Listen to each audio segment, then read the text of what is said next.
To LTX classes. ఇప్పుడు మన LTX classes వాళ్ళు మనకి బ్లాక్ బస్టర్ ఆఫర్ అనేది ప్రొవైడ్ చేయడం జరుగుతుంది కొన్ని కోర్సెస్ మీద. అదే మీకు ఫ్లాట్ 50% ఆఫ్ అన్నమాట.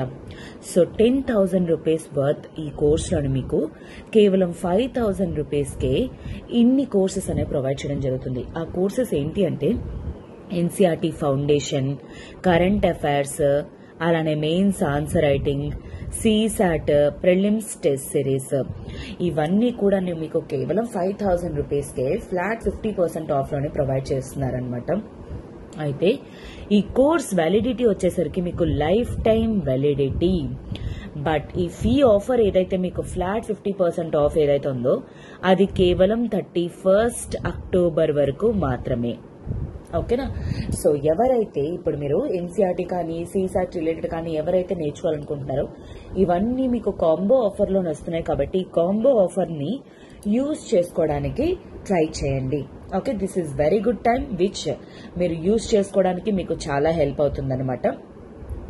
Okay, so yeah, welcome to themes in the world history session. So ఈ పర్టికులర్ సిరీస్ లోని మనం డైలీ ఏంటంటే వరల్డ్ హిస్టరీలోని మనం ఎవ్రీ చాప్టర్ అనేది మనం చూస్తున్నాం కదా.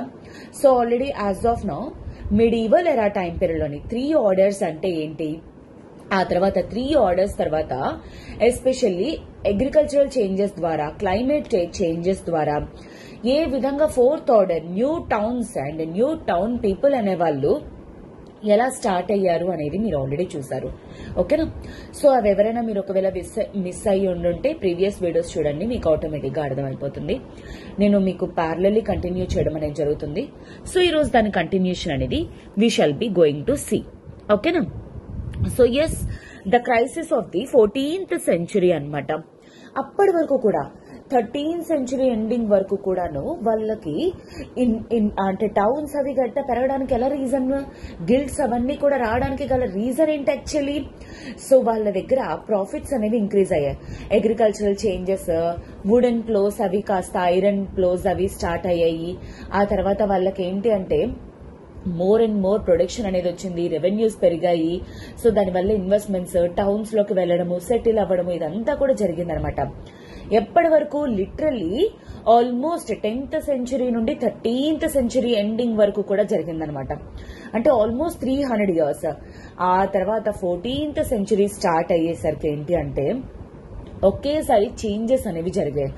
ఆ చేంజెస్ వలన మళ్ళా ఏంటి అంటే ఈ అగ్రికల్చరల్ ప్రొడక్షన్ లో కానీ వీళ్ళ లైఫ్స్ లో కానీ మళ్ళా క్రైసిస్ అనేది రావడం స్టార్ట్ అయిందనమాట. Now we shall see crisis ఏంటి, ఎలా వచ్చింది అనేది చూద్దాం. సో 14th సెంచురీ కల్లాను ఏం జరిగింది, ఎకనామిక్ ఎక్స్పాన్షన్ అనేది యాక్చువల్లీ యూరోప్ లోని అలా అలా రెడ్యూస్ అవుతూ వచ్చిందనమాట. దీనికి గల కారణాలు మెయిన్లీ 3 ఫ్యాక్టర్స్ అన్నమాట. అందులోని ఫస్ట్ ఫ్యాక్టర్ వచ్చేసరికి మీకు ఏంటి అంటే వార్మ్ టెంపరేచర్స్ ఆర్ సమ్మర్స్ అనేవి అప్పటి వరకు కూడా ఉన్న వార్మ్ టెంపరేచర్స్ ఏవైతే ఉన్నాయో ఒకేసారి కోల్డ్ సమ్మర్స్ కింద మారిపోయాయి. సో దాని వల్ల ఏంటి, ఈ క్రాప్స్ అవి పండించడానికి గల సీజన్ టైం పీరియడ్ అనేది రెడ్యూస్ అయిపోయింది. అండ్ దాని వల్ల వీళ్ళేంటి అంటే హయ్యర్ గ్రౌండ్స్ లో పండించడం అనే కాన్సెప్ట్ అనేది అలాగ రెడ్యూస్ అయిపోయింది. ఆ తర్వాత ఇన్ఫాక్ట్ కోల్డ్ టెంపరేచర్స్ వల్ల స్టార్మ్స్, ఓషియానిక్ ఫ్లడ్డింగ్ ఇదంతా కూడాను వాళ్ళ పంట పొలాల్లోకి వచ్చేస్తూ ఉండేవన్నమాట. సో దాని వల్ల యాక్చువల్లీ వాళ్ళకి ఏంటి అంటే ప్రొడక్షన్ అనేది పోయేది. ఈ ప్రొడక్షన్ ఎప్పుడైతే పోయిందో వాళ్ళకి ఇన్కమ్ అనేది ఆటోమేటిక్ గా రెడ్యూస్ అయిపోతుంది. వీళ్ళ దగ్గర ఇన్కమ్ లేదంటే ఏంటి, గవర్నమెంట్ కి ట్యాక్సెస్ అనేవి మరి కట్టలేరు. సో అప్పటి వరకు క్లైమేట్ ఏదైతే వీళ్ళకి ఫేవరబుల్ క్లైమేట్ ఫీచర్స్ ఏవైతే ఉన్నాయో అవన్నీ కూడా ఒకేసారి ఏంటి అంటే పోవడం అనేది జరిగిందనమాట కోల్డ్ సమ్మర్స్ వల్ల. కానీ ఇంటెన్సివ్ ప్లోయింగ్ అనేది కూడా ఉండడం వల్ల, ఎందుకంటే అప్పటి వరకు కూడా ఇంటెన్సివ్ ప్లోయింగ్ స్టార్ట్ చేశారు, దానివల్ల సాయిల్ ఫర్టిలిటీ అనేది కూడా రెడ్యూస్ అయిపోయింది. సో ఆ సాయిల్ ఫర్టిలిటీ అనేది లేకపోవడం వల్ల కూడా యాక్చువల్లీ ఏంటంటే ప్రాపర్ ప్రొడక్షన్ అనేది వచ్చేది కాదనమాట. సో దానివల్ల ప్రాపర్ గా పాస్చర్స్ అలాంటివేవి లేకపోవడం, క్యాటిల్ తాలూకా నెంబర్ అనేది కూడా రెడ్యూస్ అవ్వడం అనేది స్టార్ట్ అయింది. స్లోగా పాపులేషన్ గ్రోత్ కూడా రెడ్యూస్ అయిపోయింది. అండ్ తర్వాత దాని తాలూకా రిజల్ట్ ఏంటి అంటే ఫెమైన్స్ అవి రావడం ఎట్సెట్రా. ఆ టైంలోని యూరోప్ లోని 1300 to 1317 ఎస్పెషల్లీ ఈ 2 పర్టికులర్ ఇయర్స్ లోని ఆల్మోస్ట్ చాలా వరకు కూడా మనుషులు ఇంకా క్యాటిల్ డెత్స్ అంటే ఈ ఆవులు, పెయ్యలు, బర్రెలు ఉంటాయి కదా, అవన్నీ కూడా చనిపోవడం అనేది కూడా జరిగిందనమాట.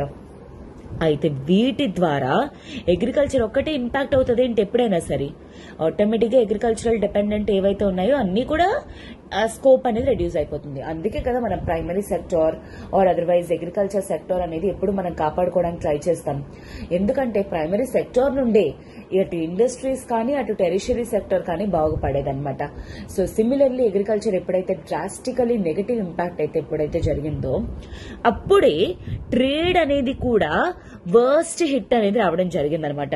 ట్రేడ్ పడిపోయింది, దానివల్ల మెటాలిక్ మనీ అనేది షార్టేజ్ అయిపోయింది. దానివల్ల ఇన్ఫాక్ట్ ఏంటి అంటే ఆస్ట్రియాలోని సర్బియాలోని ఉన్న సిల్వర్ మైన్స్ అనేవి కూడా పడిపోవడం అనేది జరిగింది. దానివల్ల ఏంటి అంటే ఇన్ఫాక్ట్ ఆ సర్బియా నుండి ఆర్ ఆస్ట్రియా నుండి రాకపోవడం వల్ల గవర్నమెంట్స్ అనేవి సిల్వర్ కరెన్సీస్ ఏవైతే ఉన్నాయో అవి మింట్ చేయడం కూడా రెడ్యూస్ చేసేశారు. సో దాని బదులు వీళ్ళు యూజ్ చేసిన మెటీరియల్స్ చీపర్ మెటీరియల్స్ అనేవి ప్లేస్ చేశారనమాట. సో దానివల్ల ప్రజల్లోని ఇంకా డిస్కంటెంట్ ఆర్ తిరుగుబాటుతనం అనేది ఇంకా ఇంక్రీజ్ అయిపోవడం జరిగిందనమాట. ఇంకా తర్వాత ఇంకా వర్స్ట్ అనేది అంటే చెత్త ఫేజ్ లోకి ఎంటర్ అవడం అనేది జరిగిందనమాట. సో ట్రేడ్ అనేది 13th and 14th centuries లోని ఎక్స్పాన్షన్ అనేది జరగడం వల్ల వీళ్ళు లాంగ్ డిస్టెన్సెస్ కి కూడాను అంటే ఎక్స్పోర్ట్స్ ఇంపోర్ట్స్ అనేవి చేసుకునే వాళ్ళు అనమాట. సో ఈ షిప్స్ అవన్నీ కూడాను యాక్చువల్లీ ఈ బ్యూబోనిక్ ప్లేగ్ అనేది కూడా ఇన్ఫెక్షన్స్ అనేవి కూడా రావడం వల్ల ఆ టైంలో బ్లాక్ డెత్ అనేది కూడా వీళ్ళు చూడటం అనేది రెడ్యూస్ అయింది.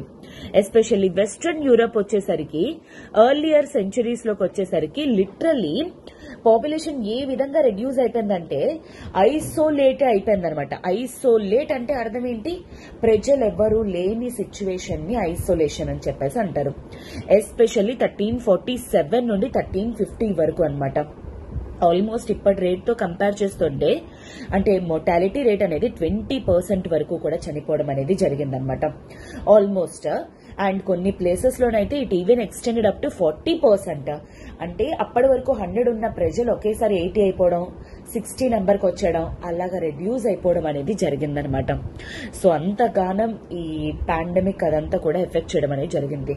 అదే bubonic plague especially 14th century time period లోనమాట. ఓకేనా. అండ్ సో ట్రేడ్ సెంటర్స్ కానీ సిటీస్ కానీ చాలా వర్స్ట్ హిట్ అనేది చూడటం వల్ల ఇన్ఫాక్ట్ వాళ్ళ చుట్టుపక్కల ఉన్న కమ్యూనిటీస్ కానీ మొనాస్ట్రీస్ కానీ కాన్వెంట్స్ కానీ ఇవన్నీ కూడాను లైక్ ఎఫెక్ట్ అయిపోవడం అనేది స్టార్ట్ అయిందనమాట. యాజ్ లైక్ అగ్రికల్చర్ కానీ షిప్స్ కానీ ఏ విధంగా ఎఫెక్ట్ అయ్యావో మిగతా స్కూల్స్ అలాగా ప్రతి ఒక్కటి కూడా ఎఫెక్ట్ లోకి ఆల్మోస్ట్ వచ్చేసింది అనమాట. And in almost every case ఎవ్వరు కూడా బ్రతికుండే వాళ్ళు కాదనమాట. ఆల్మోస్ట్ చాలా వరకు కూడా ఎవరు చనిపోయారు, ఇన్ఫాంట్స్, యంగ్, ఎల్డర్లీ పీపుల్ ఎక్కువగా ఎఫెక్ట్ అయిపోతూ ఉండేవారనమాట. అండ్ తర్వాత 1360s కి 70s కి వచ్చేసరికి స్లోగా ఈ బ్యూబోనిక్ ప్లేగ్ తాలూకా ఎఫెక్ట్ అనేది రెడ్యూస్ అయిందనమాట. సో పాపులేషన్ యూరోప్ లోకి వచ్చేసరికి 1300 లోని 73 మిలియన్ ఉండే వాళ్ళు కాస్త 1400 అంటే 100 years లోపల 45 మిలియన్ కి పడిపోయారు. చూడండి ప్లేగ్ ఎంత ఎఫెక్ట్ చేస్తుందో. Almost half of the population పడిపోయారు. ఆల్మోస్ట్ 70 తీసుకోండి, 70లో హాఫ్ 45 ఉన్నారు, 73కి 45 మిలియన్ ఉన్నారు. హాఫ్ 50% పాపులేషన్ చనిపోవడం అనేది జరిగిందనమాట ప్లేగ్ ద్వారా. సో ఇంత చనిపోయిన తర్వాత ఇంకా వీళ్ళకి ఎకనామిక్ క్రైసిస్, సోషల్ డిస్లొకేషన్ ఇవన్నీ కూడా రావడం అనేది జరిగింది. ఇంకా వాట్ నాట్ ఆల్మోస్ట్ సొసైటీలో each and every phase of the life ఈ పర్సన్స్ తాలూకా లైఫ్ అనేది చాలా డ్రాస్టికల్లీ ఇంపాక్ట్ అవ్వడం అనేది జరిగిందనమాట. అండ్ దానివల్ల డీపాపులేషన్ అంటే అర్థం ఏంటి, పాపులేషన్ రెడ్యూస్ అయిపోవడం అనమాట. ఈ డీపాపులేషన్ వల్ల లేబర్ తాలూకా సర్వీసెస్ అనేవి రెడ్యూస్ అయిపోవడం ఆర్ తగ్గిపోవడం అనేది జరిగిందనమాట. దానివల్ల అగ్రికల్చర్ కి కానీ మ్యానుఫ్యాక్చర్ కి కానీ ఈ సెక్టార్స్ కి, ఎందుకంటే లేబర్ ఇంటెన్సివ్ కదా అప్పుడు, ఇప్పట్లా కాదు కదా ఆర్టిఫిషియల్ ఇంటెలిజెన్స్, రోబోటిక్స్ అనేవి. సో లేబర్ అనే వాళ్ళు లేకపోవడం వల్ల అగ్రికల్చర్ కానీ మ్యానుఫ్యాక్చర్ కానీ చాలా దెబ్బతినడం అనేది జరిగింది. ఓకే, అండ్ దానివల్ల prices of agricultural goods dropped. ఎందుకంటే కేవలం కొంతమంది మాత్రమే కొనడానికి ఉండేవాళ్ళు. దానివల్ల ఏంటి, వేజ్ రేట్స్ కూడా పెరిగిపోయాయి. అండ్ తర్వాత లేబర్ తాలూకా డిమాండ్ అనేది పడిపోయింది. అగ్రికల్చర్ లేబర్ అయితే ఇంకా పడిపోవడం అనేది జరిగింది. ఆల్మోస్ట్ బ్లాక్ డెత్ తర్వాత అటు డిమాండ్ అనేది లేదు, ఇటు వేజ్ రేట్స్ ఏమో పెరిగిపోతున్నాయి. దానివల్ల ఏంటి అంటే వీళ్ళకి ప్రాఫిట్స్ అనేవి రెడ్యూస్ అయిపోవడం, కాస్ట్ అనేది ఎక్కువ అయిపోవడం జరిగిందనమాట. ఆల్మోస్ట్ ఎవరైతే లేబర్ ఫోర్స్ అప్పుడు బ్రతికున్నారో వాళ్ళు ఇంతకు ముందు కంటే ఇప్పుడు డబల్ వేజెస్ ని డిమాండ్ చేయడం జరిగింది. ఎందుకంటే లేబర్ లేరు. మీకు ఇప్పుడు కావాలనుకుంటే చెయ్యమంటే రోజుకి 200 రూపీస్ చేస్తాం, లేదంటే లేదు. These are like demands of wage labour అన్నమాట. సో దీని ఇంపాక్ట్ ఏంటి, ఓన్లీ ఎకనామిక్ మీద మాత్రమే ఉంటుందా? ఆబ్వియస్లీ సోషల్ అన్రెస్ట్ అనేది కూడా స్టార్ట్ అవ్వడం అనేది జరిగిందనమాట. ఇది ఎలాగా, సో లాట్స్ తాలూకా ఇన్కమ్స్ అనేవి చాలా నెగటివ్ గా ఎఫెక్ట్ అవ్వడం జరిగింది. ఎందుకంటే ట్యాక్సెస్ లేవు, ప్రొడ్యూస్ లేదు, అమ్మడానికి కొనడానికి ఎవరు లేరు ముందు. సో దీని ద్వారా ల్యాండ్ లార్డ్స్ తాలూకా ప్రొడ్యూస్ కానీ వాళ్ళ తాలూకా రెవెన్యూస్ కానీ నెగటివ్ గా హిట్ అవ్వడం అనేది జరిగింది. సో దానివల్ల అగ్రికల్చరల్ ప్రైసెస్ అనేవి కూడా రెడ్యూస్ అయిపోయాయి. లేబర్ తాలూకా వేజెస్ డబుల్ అయిపోయాయి. దానివల్ల ఏంటంటే మనీ కాంట్రాక్ట్స్ అవి వదిలేయడం స్టార్ట్ చేశారనమాట. అండ్ లేబర్ సర్వీసెస్ అనేవి రివైవ్ చేయడం అనేది మళ్ళీ స్టార్ట్ చేశారు. ఇంతకు ముందులాగా డబ్బులు ఇవ్వడాలు గట్టలేవు, మళ్ళా పాత పద్ధతులు ఏవైతే ఉన్నాయో అవి స్టార్ట్ చేద్దాము, ఫ్రీగా చేయటాలు ఎట్సెట్రా అలాంటివన్నీ అని చెప్పేసి ల్యాండ్ లార్డ్స్ వాళ్ళు అనుకున్నారనమాట. సో అయితే ఒకప్పుడు అంటే ఆ సిచ్యువేషన్స్ వేరు, ఇప్పుడు మళ్ళా 1400కి వచ్చేసరికి సిచ్యువేషన్స్ చాలా వరకు చేంజ్ అయిపోయాయి. వీళ్ళకి కూడా తెలుసు దట్ వీళ్ళ తాలూకా డిమాండ్ అనేది ల్యాండ్ లార్డ్స్ కుందని. సో అందుకని చెప్పేసి ఇంకా పెజెంట్స్ ఎవరైతే వాళ్ళు ఉన్నారో వాళ్ళు తిరుగుబాటు అనేది స్టార్ట్ చేశారు, ప్రొటెస్ట్ అనేవి స్టార్ట్ చేయడం జరిగిందనమాట. ఎస్పెషల్లీ లేబర్ కానీ ఇంకా అంటే ఫ్రీగా చేయటాలు కానీ అలాంటివి ఏమీ లేవు, వాళ్ళకి కూడా బెటర్ ఎడ్యుకేషన్ కావాలి, బెటర్ లైఫ్స్ అనేవి కావాలి ఎట్సెట్రా అని చెప్పేసి ఇన్ఫాక్ట్ అన్నమాట. అయితే కొన్ని రివోల్ట్స్ అనేవి కూడా ఇక్కడ పెట్టడం కూడా జరిగింది. 1323లో వచ్చేసరికి ఫ్లాండర్స్ లోని, 1358లో ఫ్రాన్స్ లోని, 1381 ఇంగ్లాండ్ లోని ఏ విధంగా పీజెంట్ రివోల్ట్స్ అనేవి దేనికోసం, వాళ్ళకి బెటర్ ఎడ్యుకేషన్ కావాలి, బెటర్ లైఫ్స్ అనేవి కావాలి, సో మాకు వేజెస్ అనేవి కావాలి, మాకు లైఫ్ డీసెన్సీ అనేది ఉంటుంది అనేవి ఇంకా స్టార్ట్ అయ్యాయి వేజ్ అంటే ఈ పెజెంట్స్ లో కూడా అన్నమాట. ఓకే, బట్ ఎనీవేస్ వీళ్ళ తాలూకా రివోల్ట్స్ కానీ అవన్నీ కూడా చాలా దారుణంగా క్రష్ చేయడం అనేది జరిగిందనమాట. అండ్ కొన్ని ఏరియాస్ లోని చాలా వయోలెంట్ గా ఇన్ఫాక్ట్ డీల్ చేయడం అనేది జరిగింది. సో దాని ద్వారా ఏంటి అంటే ఇన్ఫాక్ట్ పెజెంట్స్ అనే వాళ్ళు కొన్నిసార్లు రివోల్ట్ అవ్వడం జరిగింది, బట్ కొన్నిసార్లు క్రష్ చేస్తారు. కొన్ని ఏరియాస్ లోని వాళ్ళకి గెయిన్స్ అనేవి కూడా అంటే లాభాలు అనేవి కూడా రావడం జరిగింది. బట్ వాట్ ఎవర్ ఇంత నెగటివ్ రిప్రెషన్ అనేది చూసినా సరే ఇన్ఫాక్ట్ చాలా వెంటనే మళ్ళా పెజెంట్స్ అనేవాళ్ళు మళ్ళీ వెంటనే అపోజ్ చేయడం అనేది స్టార్ట్ జరిగిందనమాట. ఈసారి సచ్చినా ఎంత ఏది ఎఫెక్ట్ అయినా సరే మరి లాస్ట్ ఫ్యూడల్ రిలేషన్స్ ఏవైతే ఉన్నాయో పాతకాలపు ఫ్యూడల్ రిలేషన్స్ అనేవి మరి ఉండబోవు అని చెప్పేసి రివర్స్ అవ్వడం అనేది జరిగిందనమాట. సో ఈ విధంగా పెజెంట్స్ అనేవాళ్ళు ఎస్పెషల్లీ ల్యాండ్ లార్డ్స్ కి తిరుగుబాటు చేయడం అనేది స్టార్ట్ అయింది. వాళ్ళని క్రష్ చేసేసిన కొన్నిసార్లు వాళ్ళకి గెయినింగ్స్ నుండి వాళ్ళు మళ్ళీ కోలుకొని వెంటనే ఇమ్మీడియట్లీ మళ్ళా రివర్స్ అవ్వడం ఇలాగా స్టార్ట్ అవ్వడం అనేది జరిగిందనమాట. ఓకే, మనీ ఎకానమీ అనేది ఎంత ముందుకు వెళ్ళిపోయిందంటే దాన్ని మరి ఇంకా రివర్స్ చేయడానికి కానీ ఆపడానికి కానీ స్కోప్ లేకుండా పోయింది. ప్రతి ఒక్కరికి ఇప్పుడు కరెన్సీ అనేది కావాల్సిందే, మనీ అనేది కావాల్సిందే. మనీ ఉంటేనే పని జరుగుతుంది అన్నంతలాగా టైం అనేది వెళ్ళిపోవడం అనేది జరిగిందనమాట. సో అందుకని చెప్పేసి ఈవెన్ దో ల్యాండ్ లార్డ్స్ అనేవాళ్ళు ఈ రివోల్ట్స్ ని క్రష్ చేసినా సరే పెజెంట్స్ అనేవాళ్ళు ఇంతకు ముందు లైఫ్ ఏదైతే ఉందో దాన్ని మాత్రం వాళ్ళు అస్సలు మళ్ళా ఫాలో అవ్వడం అనేది జరగలేదన్నమాట. కుడ్ నాట్ బి రీఇన్వెంటెడ్ అంటే అర్థం ఏంటి, అలా పాతకాలపు ఫ్యూడల్ రిలేషన్స్ ఏవైతే ఉన్నాయో అవి మాత్రం మళ్ళా ల్యాండ్ లార్డ్స్ తిరిగి ఎస్టాబ్లిష్ అనేది చేయలేకపోయారు. ఓకేనా. సో 11th నుండి 14th సెంచరీస్ లోపల ఏం జరిగింది, 1066లో యాక్చువల్లీ ఈ నార్మల్సీ అనేది నార్మన్స్ వాళ్ళు ఆంగ్లో సాక్సన్స్ ని డిఫీట్ చేసి ఇంగ్లాండ్ ని కాంక్వర్ చేయడం జరిగింది. ఓకే, ఆ తర్వాత 1100 నుండి క్యాథడ్రల్స్ అనేవి ఫ్రాన్స్ లోని బిల్డ్ అవ్వడం అనేది స్టార్ట్ అయింది. 1350 నుండి 17 వరకు యూరోప్ లోని చాలా దారుణమైన ఫెమైన్స్. 1347లోని ఇన్ఫాక్ట్ బ్యూబోనిక్ ప్లేగ్ వల్ల బ్లాక్ డెత్ అంటే లిటరలీ 40 to 50% ప్రజలు చనిపోవడాన్ని బ్లాక్ డెత్ అని అంటారు. 1338 నుండి 100 years war between England and France. Trade కోసం, ల్యాండ్ కోసం, పవర్ కోసం ఫ్రాన్స్ ఇంగ్లాండ్ తన్నుకుంటూ ఉండేవి.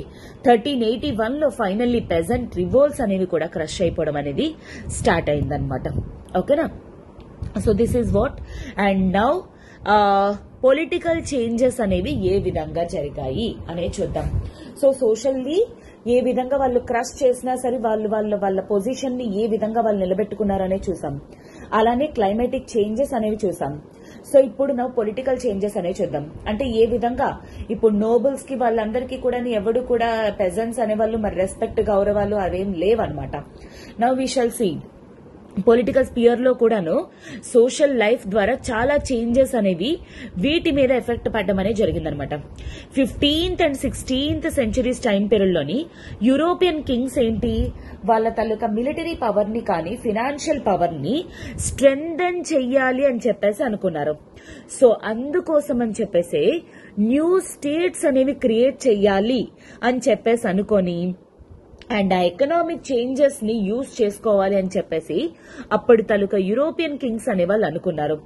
సో అందుకే హిస్టోరియన్స్ ఇలాంటిగా ఆలోచించే కింగ్స్ ని ద న్యూ మొనార్క్స్.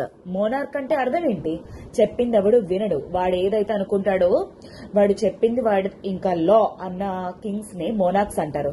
అలా న్యూ ఏజ్ మొనార్క్స్ అనేవి స్టార్ట్ అవ్వడం జరిగింది. దాంట్లో ఒకలే లూయి 16 తాలూకా ఫ్రాన్స్ కానీ, మెక్సిమిలియన్ ఇన్ ఆస్ట్రియా కానీ, హెన్రీ 17 ఇన్ ఇంగ్లాండ్ కానీ, Isabella and Ferdinand in Spain కానీ వీళ్ళందరూ కూడాను మొనార్క్స్ ఆర్ అబ్సల్యూట్ రూలర్స్ అన్నమాట.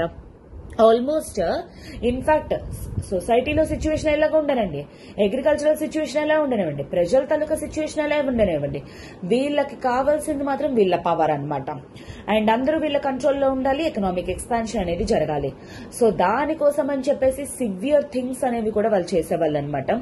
సో లాంగ్ స్టాండింగ్ ఆర్మీస్ ని మెయింటైన్ చేయడం కానీ, పర్మనెంట్ బ్యూరోక్రసీ అనమాట అంటే అడ్మినిస్ట్రేషన్ కోసం మెయింటైన్ చేయడం కానీ, టాక్సేషన్స్ అనేవి ఆపేవారు కాదు. సో దీని ద్వారా ఏంటి అంటే ఇన్ఫాక్ట్ అండ్ పోర్చుగల్లోని దీని వల్ల యూరోపియన్ ఎక్స్పాన్షన్ తాలూకా ఎఫెక్ట్ అనేది ఓవర్సీస్ పైన కూడా పడింది అనమాట, అంటే బయట కంట్రీస్ పైన కూడా పడింది. ద మోస్ట్ ఇంపార్టెంట్ రీజన్ వచ్చేసరికి వీళ్ళ తాలూకా మోనార్కీ అనేది సక్సెస్ అవడానికి గల రీజన్ ఏంటంటే సోషల్ చేంజెస్ ఏవైతే జరిగాయో వాటి వల్ల మెయిన్ రీజన్స్ అన్నమాట.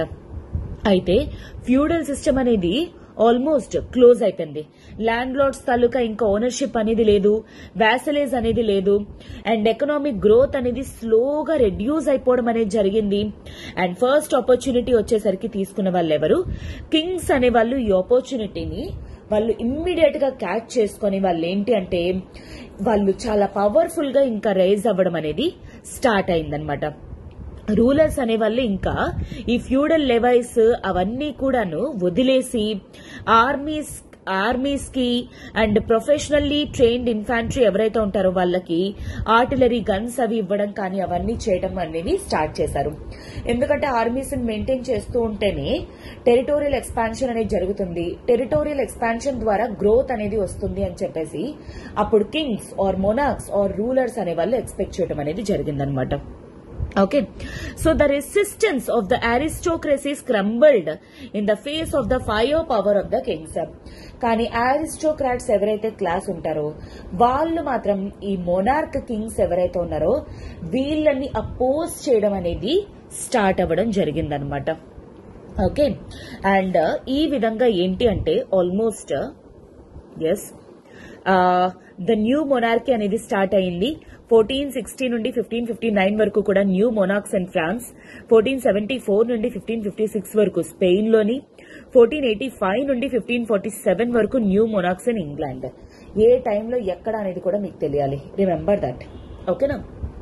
సో ఎలా మొనార్క్స్ అనే వాళ్ళు వాళ్ళ పవర్ లోకి కంట్రోల్లోకి తెచ్చుకున్నారు. సో టాక్సెస్ అనేవి పెరిగించడం ద్వారా మొనార్క్స్ అనే వాళ్ళకి రెవెన్యూస్ అనేవి ప్రాపర్ గా ఉండేవాళ్ళమాట. ఎందుకంటే చాలా పెద్ద పెద్ద ఆర్మీస్ అనేవి వాళ్ళు మెయింటైన్ చేసేవాళ్ళు అనమాట. అండ్ దాని ద్వారా వాళ్ళు ఏంటి అంటే కొత్త కొత్త ఏరియాస్ ని వాళ్ళు ఎక్స్పాండ్ చేయడం కానీ అండ్ ఎవరైనా వాళ్ళ మీద అటాక్ వస్తే డిఫెండ్ చేసుకోవడం కానీ ఇవన్నీ కూడాను ఎస్పెషల్లీ స్టార్ట్ చేశారు. బట్ కొన్ని ప్లేసెస్ లోని అంటే ఇంటర్నల్ ఏరియాస్ లోని రెసిస్టెన్స్ అంటే కొంత అపోజ్ అనేది ఉండేది. కాకపోతే దాన్ని కూడా వాళ్ళు ఓవర్కమ్ అనేది చేసేవాళ్ళు ఈ లాంగ్ ఆర్మీ ద్వారా. అండ్ అఫ్ కోర్స్ సెంట్రలైజేషన్ అనేది did not అక్కర్ without resistance from the aristocracy. So anyway centralisation, monarchy means centralisation. ఒక్కడి చేతుల్లోనే మొత్తం పవర్ అంతా ఉంటే దాన్ని సెంట్రలైజేషన్ అని అంటారు. సో సెంట్రలైజేషన్ కి అపోజ్ చేసే వాళ్ళు ఎవరు? అరిస్టోక్రసీ అనేది ఉండేది. కాకపోతే స్టిల్ దాన్ని వాళ్ళు విత్ హోల్డ్ చేసుకొని అలాగే వాళ్ళ పవర్స్ అనేవి చూపించడం అనేది జరిగిందనమాట. And a common thread running through all types of opposition to the monarchies was the question of taxation అన్నమాట. టాక్సేషన్ రిలేటెడ్ ప్రతి చోట ఇష్యూస్ అనమాట. ఎందుకంటే బాబోయ్ అటు ప్రొడక్షన్ లేక ప్లేగ్ తోటి వేటులతోటి జనాలు చచ్చిపోతున్నారా అంటే వీళ్ళ ఎకనామిక్ పవర్స్ కోసం ఇంకా ఇంకా ట్యాక్సెస్ వేస్తాము అంటే ఏమవుతుంది? ప్రజలు రివర్సే అవుతారు ఆబ్వియస్లీ అనమాట. నీ చేతుల్లో ఒక 100 రూపాయలు ఉంది కానీ నువ్వు 200 రూపాయలు ట్యాక్స్ కట్టంటే ఎవడైనా ఎక్కడి నుండి కడతాడు? కట్టలేడు. ఆబ్వియస్లీ వాడు రివర్స్ అవుతాడు అనమాట. సో అలానే ఇన్ఫాక్ట్ ఇంగ్లాండ్ లోని రెబెలియన్ అనేది స్టార్ట్ అయిందనమాట. 1497 లోని, 1536 లోని, 1547, 49, 1553 లోని. సిమిలర్లీ ఫ్రాన్స్ లో కూడా లూయి 16 కి అగెయిన్స్ట్ గా ఏంటి అంటే ఈ డ్యూక్ కానీ ప్రిన్సెస్ కి కానీ అగెయిన్స్ట్ గా చాలా వరకు కూడా రివోల్ట్స్ అనేవి జరగడం జరిగింది. And lesser nobles often members of local assemblies resisted అనమాట. ఈ మొనార్కీస్ ఎవరైతే ఉన్నారో వాళ్ళ తాలూకా పవర్స్ ని అపోజ్ చేయడం అనేది జరిగింది.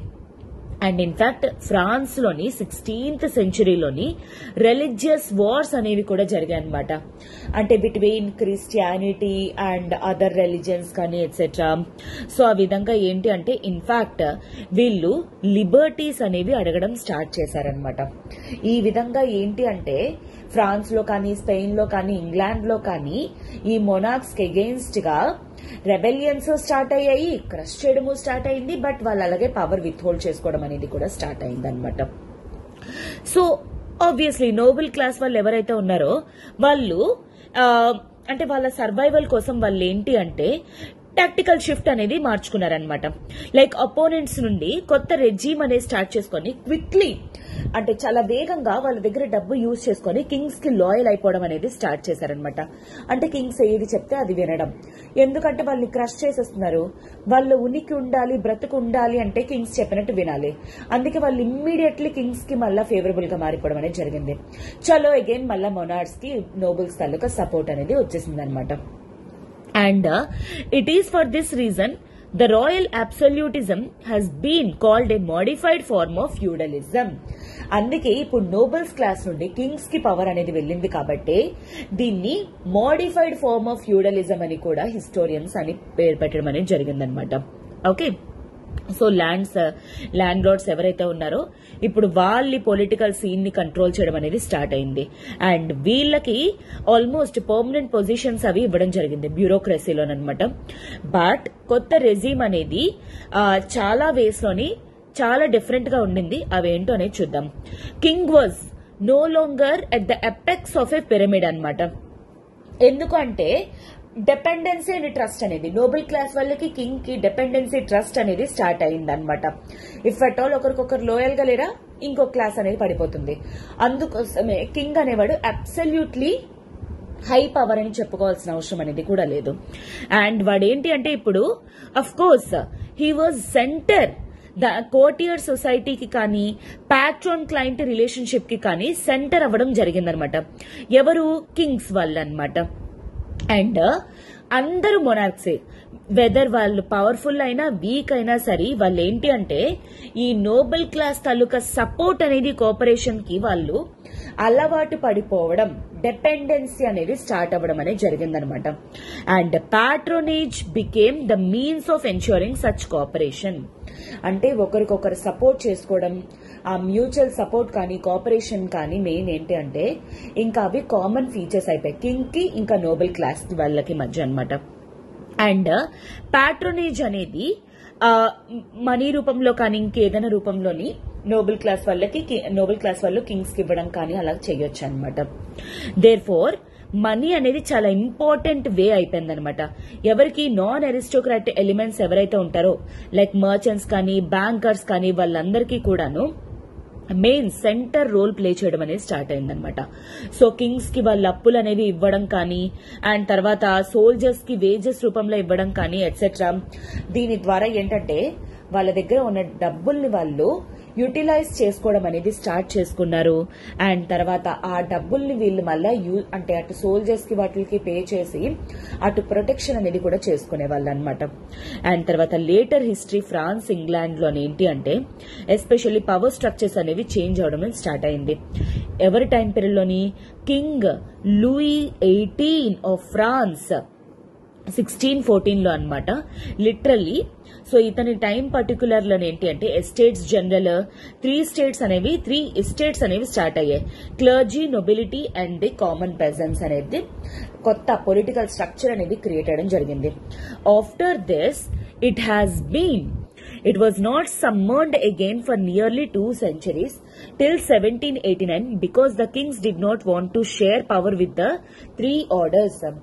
ఈ కింగ్ లూయి 18 ఎవడైతే ఉన్నాడో అప్పుడు వాడు 3 ఎస్టేట్ అనేది ఎప్పుడైతే స్టార్ట్ చేశాడో ఆల్మోస్ట్ 1800 వరకు కూడా ఇదే స్టార్ట్ అయిందనమాట. ఎందుకంటే ఏ ఒక్క కింగ్ కూడాను వాళ్ళ తాలూకా పవర్ ని మిగతా ఎస్టేట్స్ తో షేర్ చేసుకోవాలి అనుకోలేదు. మనం చాప్టర్ స్టార్టింగ్ లో 3 ఆర్డర్స్ ఏవైతే డిస్కస్ చేసుకున్నామో ఆ 3 ఆర్డర్స్ ఇప్పుడు మోడిఫైడ్ ఫార్మ్ వచ్చేసరికి 3 ఎస్టేట్స్ అని చెప్పుకోవచ్చు. ఎప్పుడు 18th సెంచరీ టైం పీరియడ్ లోని. అండ్ ఇంగ్లాండ్ లో ఏదైతే ఎప్పటి నుండి జరిగిందో అదంతా కూడా డిఫరెంట్ అనమాట. లైక్ నార్మన్ కాంక్వెస్ట్, ఆంగ్లో సెక్సాన్స్ వీళ్ళందరికీ కూడాను వీళ్ళందరూ కూడాను కింగ్ ని కన్సల్ట్ చేయడం కానీ ఎనీ ట్యాక్స్ ఇంపోజ్ చేస్తున్నప్పుడు కానీ ఇలాంటివన్నీ కూడా చాలా వరకు చేంజెస్ అనేవి రావడం అనేది జరిగిందనమాట. సో ఆ చేంజెస్ అనేవి ఇప్పుడు ఏంటి పార్లమెంట్ రూపంలో క్రియేట్ అవ్వడం జరిగింది. సో ఇప్పుడు పార్లమెంట్ అనేది ఇంగ్లాండ్ లో క్రియేట్ అయింది. లైక్ హౌస్ ఆఫ్ లార్డ్స్ కానీ members of which were the lords and the clergy and the House of Commons. 2 houses అనమాట. ఒకటి వచ్చేసరికి హౌస్ ఆఫ్ లార్డ్స్, ఇంకొకటి వచ్చేసరికి హౌస్ ఆఫ్ కామన్స్ అనేవి 2 పార్లమెంట్ లోని. అంటే ఇప్పుడు మన పార్లమెంట్ లో lower house, upper house, Lok Sabha, Rajya Sabha ఎలానో అలాగే House of Commons, House of Lords అనేది స్టార్ట్ అయిందనమాట. సో లైక్ టౌన్స్ ని, రూరల్ ఏరియాస్ ని అందరినీ రిప్రజెంట్ చేస్తూ ఇలా king Charles I ruled for 11 years అనమాట. సో పార్లమెంట్ ని స్టార్ట్ చేయకుండా బట్ ప్రజలందరూ కూడా ఫోర్స్ చేయడం వల్ల ఏంటి అంటే అండ్ వీడికి మనీ అనేది కావడం వల్ల a section of parliament decided to go to war against him. Okay, so in fact వాడికి అపోజ్ అవ్వడం అనేది స్టార్ట్ చేశారు. అండ్ తర్వాత వాడిని చంపేయడం అనేది కూడా జరిగింది. అండ్ ఆ తర్వాత రిపబ్లిక్ అనేది ఎస్టాబ్లిష్ చేసుకున్నారు. ఇప్పుడు ఆల్మోస్ట్ 1640 టైం పీరియడ్ లోనమాట. అండ్ అయితే ఇది ఎంతకాలం లేదు, వెంటనే మళ్ళా మొనార్కీ అనేది వచ్చేసింది. బట్ మొనార్కీ అనేది వచ్చినా సరే పార్లమెంట్ అనేది ఎప్పటికప్పుడు సెషన్స్ అనేవి జరుగుతుంది అనే నమ్మకంతో మొనార్కీ అనేది మళ్ళా రిస్టోర్ అవ్వడం అనేది జరిగిందనమాట. అండ్ ఈ రోజు వచ్చేసరికి France has a republican form of government and England has a monarchy. అందుకే ఈ రోజు ఫ్రాన్స్ లోని మనం పార్లమెంటరీ ఫార్మ్ ఆఫ్ గవర్నమెంట్ చూస్తాము, రిపబ్లికన్ ఫార్మ్, వేరాజ్ ఇంగ్లాండ్ లోని మొనార్కీ. అందుకే కదా ఈ రోజుకి కూడా king, queen etcetera. Whereas France లో మాత్రం ప్రెసిడెంట్, ప్రైమ్ మినిస్టర్ ఇలా వీళ్ళందరూ ఉంటారు. This is because of the different directions that the histories of the two countries took after the 17th century. దీనికి గల మెయిన్ కారణాలేంటి? 17th century తర్వాత ఎస్పెషల్లీ అటు France కానీ ఇటు ఇంగ్లాండ్ కానీ వేరే వేరే డైరెక్షన్స్ లోని వెళ్ళడం జరిగింది. దాని వల్ల ఏంటి అంటే ఈ చేంజెస్ అనేవి రావడం జరిగింది. ఓకేనా? So yes, this is it for today students. And ఈ చాప్టర్ ఇక్కడతో మనకు క్లోజ్ అవ్వడం అనేది జరిగింది. ఐ హోప్ ఇప్పుడు total political changes, social changes, economic changes అనేవి ఏ విధంగా జరిగింది అనేది మీకు అర్థమైంది అనుకుంటున్నాను. And yes, one important announcement students, ఇప్పుడు మన LTX క్లాసెస్ వాళ్ళు దసరా ధమాకా ఆఫర్ కింద UPSC ఇన్ఫైనిటీ ఆన్లైన్ కోర్స్ మీద ఫ్లాట్ 12,000 రూపీస్ ఆఫ్ అనేది ప్రొవైడ్ చేస్తున్నారు.